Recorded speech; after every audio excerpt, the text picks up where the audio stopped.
Being second doesn't make you less. And here's why you don't have to prove a damn thing. Hi, my name is Jesse, and this is the Valiant Lifestyle. In this episode, I'm going to be talking about when you're the second husband and 3 lies that you don't need to prove wrong, because it's already there. It's already out there.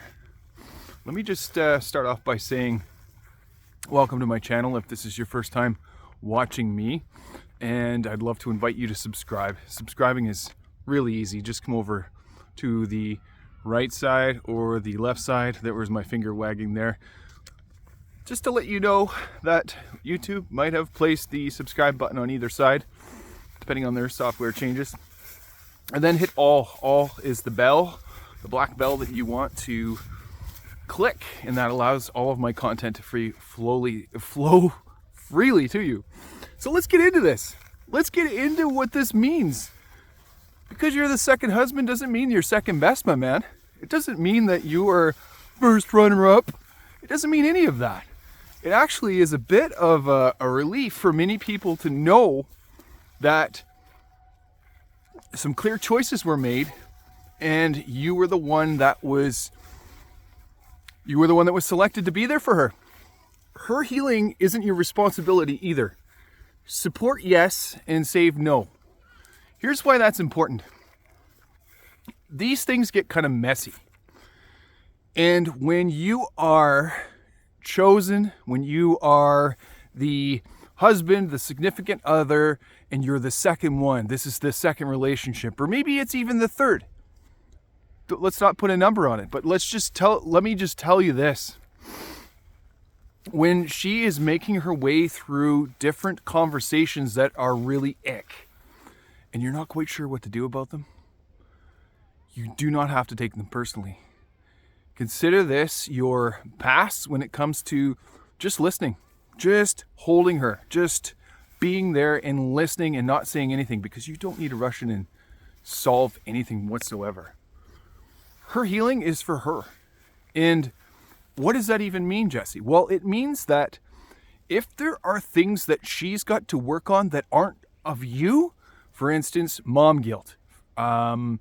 Maybe there was an occasion with the kids that, with the last dad, with their dad, in fact, and she felt like there wasn't enough time given to those children that are the kids. That isn't your responsibility to heal. In fact, that's hers. You get to support her, but that isn't yours, my man. And that's not something that you've got to take on. Same goes for you, though. Dad guilt. Play it back. Dad guilt. It is not her responsibility to fix that, but it is nice and supportive when she's there to hold you as you express things. You're not in a race with the past, all right? Just because you don't have anything established, her heart has no room for both history and hope. You give both. You give one or the other. You give her hope. You give her hope. The history that she had is of the past. It's not your future. It helps build that future that you've got going for you. But it's not that, what is it they say, that depression is of the past, anxiety is of the future, and that is a past and future tense when it comes to phenomena, trauma, how you feel in your body.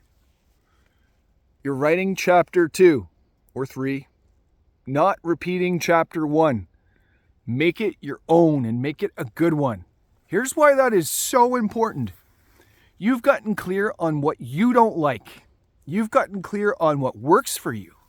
You've gotten clear on the big issues that were of your last relationship. Whether you bring it into this relationship now is up to you. But here's the real info on that. If that happens, be aware of it. Be aware of what you're doing. How do you become aware of what you're doing? Compare your last relationship to this one silently in your head without giving it some sort of judgment in front of her, taking responsibility for it. In my last relationship, I did this, and I see myself in this relationship doing this again. I am aware of what that is now. I am going to make a bigger contribution or a better contribution to us feeling better. See, that's what I mean.